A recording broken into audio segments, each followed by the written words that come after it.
বন্ধুরা, আমি সুস্মিতা ভট্টাচার্য। বাস্তু ভিশনস উইথ সুস্মিতার আরো একটি এপিসোডে আপনাদের সকলকে স্বাগত জানাই। আমার এই অনুষ্ঠানগুলো আপনাদের কেমন লাগছে?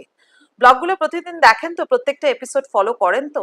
কারণ প্রত্যেকটা এপিসোড ফলো করলে পরে অবশ্যই কিন্তু সেখান থেকে যা কিছু আপনারা জানবেন সেটাকে কিন্তু নিজেরাই বাড়িতে অ্যাপ্লাই করতে পারবেন। অ্যাস্ট্রোলজি এবং বাস্তু এমন একটা সাবজেক্ট, অতি প্রাচীন পুরাতন শাস্ত্র তো, মানুষের ইন্টারেস্ট প্রচুর, মানুষ তাকে অ্যাপ্লাইও করে প্রচুর, সেটা যে কোনো স্তরের মানুষ। আমার কাছে কিন্তু বিভিন্ন ধরনের ক্লায়েন্ট, কারণ আমি গত 24 বছরে বিভিন্ন রকমের ক্লায়েন্ট দেখেছেন, যারা হয়তো অনেক উচ্চ স্থানে রয়েছেন, আবার অনেক খুব সাধারণ মানুষ যারা একদম প্রতিদিনেরটা প্রতিদিন চালান, এই রকম মানুষও দেখেছি। তো প্রত্যেকের জীবনেই কিন্তু অ্যাস্ট্রোলজি এবং বাস্তু আশীর্বাদ স্বরূপ কিন্তু আসতে পারে, যদি সেটাকে সঠিকভাবে আপনারা অ্যাপ্লাই করতে পারেন। আর এই সঠিকভাবে অ্যাপ্লাই করবার জন্য আমার এই ইউটিউব চ্যানেলে এই যে আমার ব্লগ মানে এপিসোডগুলো আপনারা দেখেন, সেটা যদি ভালো করে ফলো করেন, তাহলে কিন্তু আপনারা নিজেরাই বাড়িতে অনেক কিছু পরিবর্তন করতে পারবেন, অনেক কিছু ঠিকঠাক মতো বাস্তুর অ্যাপ্লিকেশন করে অনেকটা ভালো থাকতে পারবেন। আর যাদের এই প্রোগ্রামগুলো ভালো লাগবে, তারা কিন্তু অবশ্যই দেখবেন একটা বেল আইকন আছেন, সেখানে গিয়ে সেটাকে প্রেস করে সেটাকে কিন্তু সাবস্ক্রাইব করবেন। তাহলে প্রত্যেক দিনে যে যে মানে এপিসোডগুলো আমার প্রত্যেক দিন আসছে, সেই এপিসোডগুলো আপনার কাছে কিন্তু সবার আগে অবশ্যই পৌঁছে যাবে, সেই নোটিফিকেশনও কিন্তু আপনারা পেয়ে যাবেন। যাই হোক, এবার চলে আসি আজকের টপিকে। আজকে আমি কি নিয়ে আলোচনা করব? খুব সুন্দর একটা টপিক, সেটা হচ্ছে যেটা প্রায় অনেক মানুষের মনের কোয়েশ্চেন, যে আপনি একটা নতুন অ্যাসেট প্রপার্টি তৈরি করবেন, একটা ফ্ল্যাট কিনবেন, একটা বাড়ি তৈরি করবেন। বাড়ি তৈরি করবার সময় অনেকগুলো পয়েন্টকে আমাদেরকে মাথায় রাখতে হয়। এটা অনেক মানুষ আমাকে জিজ্ঞাসা করেন, বাড়ি তৈরি করবার সময় বা আমি যখন একটা, ধরে নিন আপনি একটা ফ্ল্যাট কিনতে চাইছেন, কারণ শহরবাসী মানুষ বেশিরভাগ ক্ষেত্রেই বাড়ি তৈরির থেকে ফ্ল্যাট কেনাটা কিন্তু তাদের কাছে বেশি গুরুত্বপূর্ণ। বেশিরভাগ মানুষই কিন্তু আজকাল কালচারটাই হয়ে গেছে ফ্ল্যাট কালচার। তাহলে এই ফ্ল্যাট যখন আপনি একটা কিনতে যাচ্ছেন, তখন কোন কোন বেসিক বাস্তুগুলো আপনাকে দেখতে হবে, যেটা আপনি নিজেরাই কিন্তু আপনারা নিজেরাই দেখে নিতে পারবেন। সেই জিনিসগুলো কি হতে পারে, খুব মন দিয়ে শুনুন। আজকে কিন্তু কয়েকটা পয়েন্ট আমি আপনাদেরকে বলে দিচ্ছি। সেটা হচ্ছে প্রথম পয়েন্ট হচ্ছে কি, যে ফার্স্ট থিং হচ্ছে, আপনি যখন একটা বাস্তু কিনতে যাচ্ছেন, তার মেন এন্ট্রান্সটা কোন দিকে রয়েছে, এটা হচ্ছে সব থেকে বড় পয়েন্ট। যে সমস্ত এন্ট্রান্স গুলো একেবারে পুরোপুরি দক্ষিণ দিকে, সেটাকে অ্যাভয়েড করুন। অ্যাকচুয়ালি এখানে আমার একটা ছোট্ট ব্যাপার আছে, পয়েন্ট আছে। এই দুয়ার নির্মাণ, এটাকে এই মেন এন্ট্রান্সটাকে আমাদের মানে বাস্তুর ল্যাঙ্গুয়েজে বলা হয় দুয়ার নির্মাণ। এই দুয়ার নির্মাণটা হচ্ছে আমাদের যে 360 ডিগ্রি অ্যাঙ্গেল, মানে 360 ডিগ্রি যে কম্পাসের মধ্যে জোন, তার মধ্যে প্রত্যেকটা জোনকে আমরা 32টা ডিরেকশনে ভাগ করি। এই 32টা ডিরেকশন মানে 32 ডিরেকশনসে ভাগ করা হয়েছে।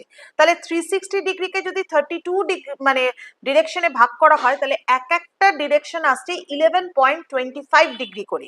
তাহলে এই 11.25 ডিগ্রির মধ্যে সবকটা 32টা ডিরেকশনের মধ্যে মাত্র 9টা ডিরেকশনকে দুয়ার নির্মাণের জন্য বেস্ট বলা হয়। বাকি ডিরেকশন গুলোকে কিন্তু অশুভ ধরা হয়, নেগেটিভ ধরা হয়।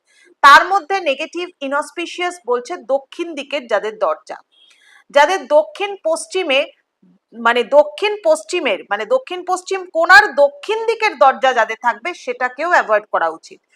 দক্ষিণ পূর্ব দিকে যদি সদর দরজা, সেটাকেও অ্যাভয়েড করা উচিত। উত্তর পূর্ব দিকে আপনার যদি সদর দরজা হয়, পূর্ব দিকে যদি সদর দরজা হয়, পশ্চিমের কোণায় যদি আপনার সদর দরজা হয়, আপনার যদি উত্তরের দিকে সদর দরজা হয়, তাহলে সেগুলোকে কিন্তু শুভ। মোটামুটি এই পয়েন্টগুলোকে দেখে নেবেন। নেক্সট পয়েন্ট হচ্ছে, আপনার বাস্তু মানে আপনার মেন এন্ট্রান্স দিয়ে ফ্ল্যাটে ঢোকার পর যেটা ব্রহ্মস্থল, মানে যেটা মধ্যিখানের জায়গা, ধরুন আপনি যখন একটা ফ্ল্যাট কিনতে যাচ্ছেন, তার তো একটা লেআউট আপনাকে নিশ্চয়ই দেখাবে, বা একটা ব্রশিওর আপনারা হয়তো পেয়ে যান। সেই লেআউটটার মধ্যে যখন আপনি দেখবেন একটা ফ্লোরকে একটা প্ল্যান করা হয়, তখন সেটাকে যখন ক্রস সেকশন করবেন, তার মধ্যিখানের অংশটা পয়েন্টটাকে বলা হয় বাস্তু মানে ব্রহ্মস্থল, মানে মধ্যিখানের জায়গা। যেমন আগেকার দিনের বাড়ি যেগুলো তৈরি হতো, যেখানে মানে সেন্ট্রাল ক্যালকাটার যে সমস্ত বাড়ি, সেখানে কি হতো যে ওখানে একটা জিনিসকে অ্যাপ্লাই করা হতো, সেটা হচ্ছে ওটিএস, ওপেন টু স্কাই। দেখবেন বড় বাজারের দিকের বাড়িগুলো, সেন্ট্রাল ক্যালকাটা, শিয়ালদা, হাওড়া, এই সমস্ত জায়গার বাড়িগুলো, মানে হাওড়া সাইড নয়, আমি ক্যালকাটার কথাই বলছি, মধ্যিখানে সেন্ট্রালের যে বাড়িগুলো, সেখানে দেখবেন একটা উঠোন কালচার ছিল।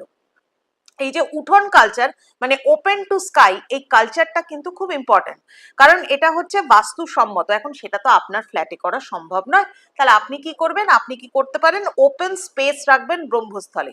নেক্সট আর একটা 3 নম্বর পয়েন্ট এবং ভীষণ গুরুত্বপূর্ণ পয়েন্ট, সেটা হচ্ছে ঈশান কোণ, উত্তর পূর্ব কর্নার।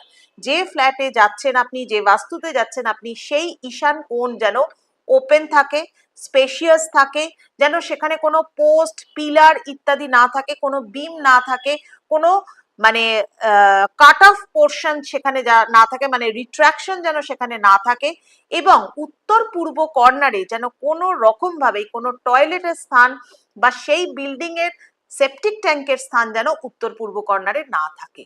যদি থাকে, ওই ফ্ল্যাটে যাওয়ার পর কিন্তু আপনি একটা দিনও সুখে শান্তিতে থাকতে পারবেন না।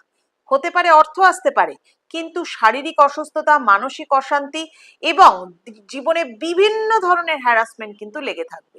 যাই হোক, এই 3টে পয়েন্ট মাথায় রেখে ফ্ল্যাট কেনবার জন্য প্রস্তুত হন, এবং যদি আপনাদের মনে আরো কোয়েশ্চেন আসে তাহলে আমাকে লিখে জানান, কমেন্টস করুন। আমি নিশ্চয়ই আমার এই অনুষ্ঠানগুলোতে, অর্থাৎ বাস্তু ভিশনস উইথ সুস্মিতার এপিসোডগুলোতে তার উত্তর অবশ্যই দেব।